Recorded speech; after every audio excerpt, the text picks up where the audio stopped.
Bismillahirrahmanirrahim. Assalamualaikum warahmatullahi wabarakatuh. Selamat siang, selamat sore, selamat malam, selamat pagi. Kali ini saya akan menyampaikan refleksi singkat saya terhadap pemikiran pendidikan nasional oleh Ki Hajar Dewantara. Yang pertama, bahwa siswa ataupun murid ataupun peserta didik memiliki dua kodrat. Yang pertama, kodrat alam, dan yang kedua, kodrat zaman. Dalam kodrat alam, siswa memiliki ragam karakteristik yang berasal dari keluarga, lingkungan, maupun bekal dari Sang Pencipta. Dari ragam karakteristik ini, maka ini berdampak pada beragam pula gaya belajar siswa. Oleh karenanya, mereka, anak-anak tersebut, perlu mendapatkan treatment atau perlakuan yang beragam pula dalam melaksanakan kegiatan pembelajaran. Kodrat yang kedua yaitu kodrat zaman. Siswa memiliki masa depan, mimpi, cita-cita yang dinamis sesuai dengan perkembangan zaman. Setiap anak memiliki cita-cita. Sekalipun anak memiliki jurusan yang sama di dalam sebuah SMK, katakanlah di jurusan Desain Pemodelan dan Informasi Bangunan, namun setiap anak tersebut beragam pula cita-citanya, beragam pula keinginannya di masa depan. Nah, dari dua kodrat ini maka diperlukan teknik, metode, atau perlakuan yang beragam pula yang dilakukan oleh guru, oleh sekolah terhadap siswa. Untuk apa? Untuk menuntun anak-anak tersebut agar sukses di masa depan sesuai dengan cita-citanya, sesuai dengan karakteristiknya, dan sesuai dengan perkembangan zaman. Nah, sekalipun perkembangan zaman ini sangat dinamis, maka disinilah pentingnya peran guru, peran sekolah, peran dunia pendidikan untuk menuntun supaya anak-anak tetap pada koridor karakter positif, sehingga anak-anak tetap bisa sukses di masa depan tanpa meninggalkan nilai-nilai ataupun norma agama, norma sopan santun, dan lain sebagainya. Berikutnya,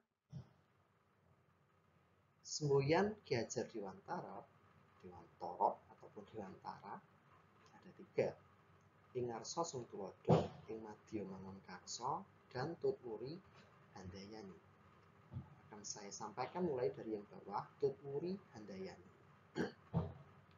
Di dalam lingkungan pendidikan formal, di sekolah, di kelas, di jurusan, karena dalam hal ini saya mengajar SMK, maka siswa perlu dibiasakan disiplin, taat terhadap segala norma dan peraturan yang berlaku. Mulai dari peraturan kelas, peraturan jurusan, peraturan sekolah, tata tertib sekolah. Mengapa demikian? Karena anak harus disiplin. Karena kelak, ketika anak-anak sudah lepas dari dunia pendidikan formal ataupun SMK, maka mereka akan hidup yang sebenarnya, hidup yang dihadapkan pada berbagai norma dan peraturan yang berlaku.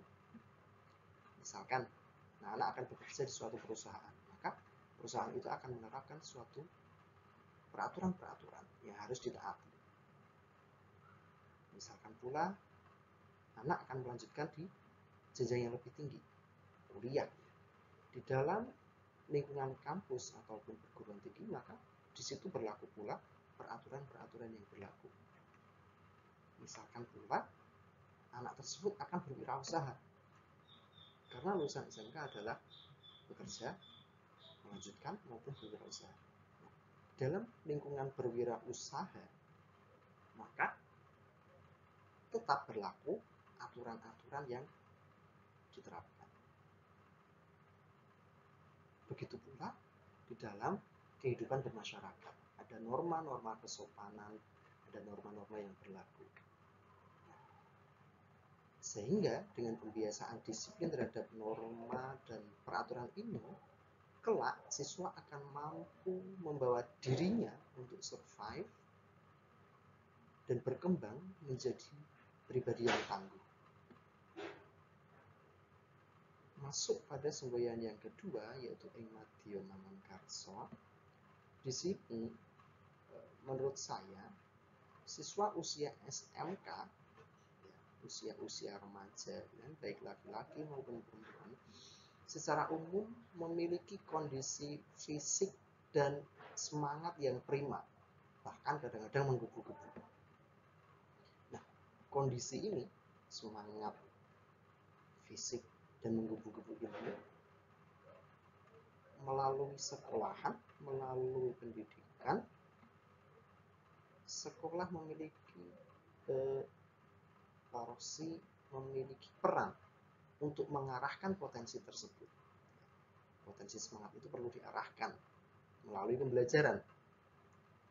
Mengapa? Ya agar potensi tersebut bisa digunakan untuk hal-hal positif. Fisik harus dibina, kan?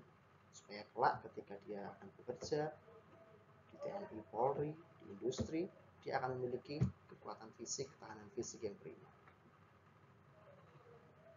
Pemikiran, ide-ide yang moncer itu perlu kita bimbing juga,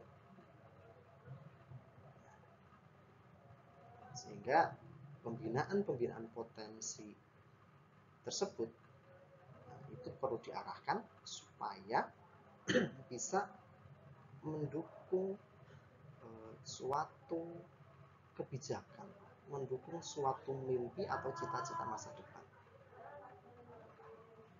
Semboyan yang ketiga yaitu ing ngarsa sung tuladha. Menurut saya, siswa SMK umumnya telah mulai menampakkan posisi dirinya sebagai pemimpin di masyarakat. Bagaimana bisa? Karena kalau kita lihat di masyarakat kita, nampak sekali remaja-remaja usia SMK, mereka aktif sebagai anggota atau bahkan pengurus Karang Taruna atau remaja-remaja masjid, dan juga mereka umumnya aktif dan ingin sekali ikut serta dalam kegiatan gotong royong, atau dalam bahasa Jawa di daerah kami adalah sambatan, ataupun pula komunitas atau kegiatan yang lain.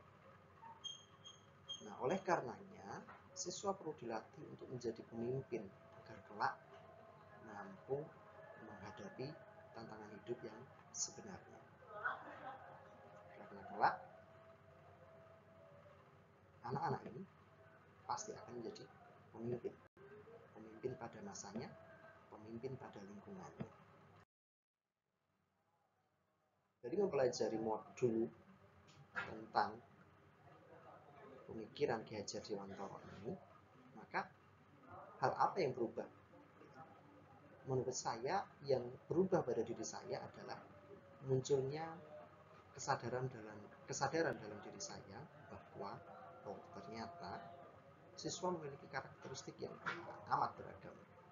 Nah, ini saya sebut kodrat alam.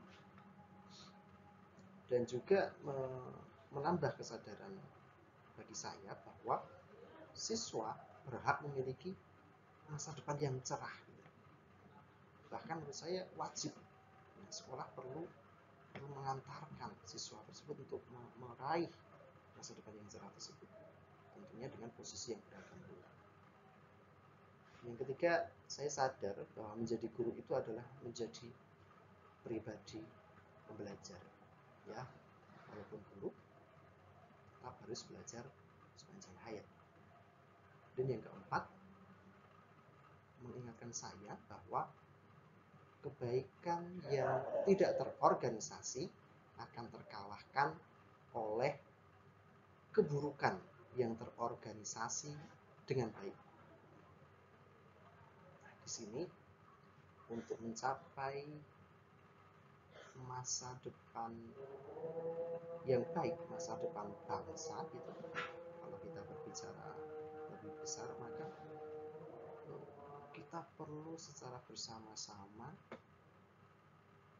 dan terorganisasi mengelola kegiatan pembelajaran dan pendidikan ini dengan sebaik-baiknya.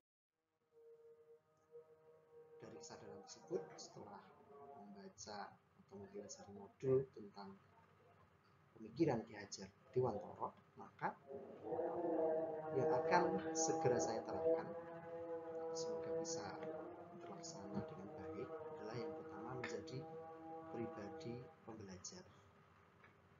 Ini menguatkan tekad bagi saya untuk terus belajar hingga akhir hayat. Dan yang kedua, saya akan memetakan karakteristik siswa, bisa berkoordinasi dengan guru BK untuk menggali karakteristik siswa hingga nanti pada gaya belajar siswa.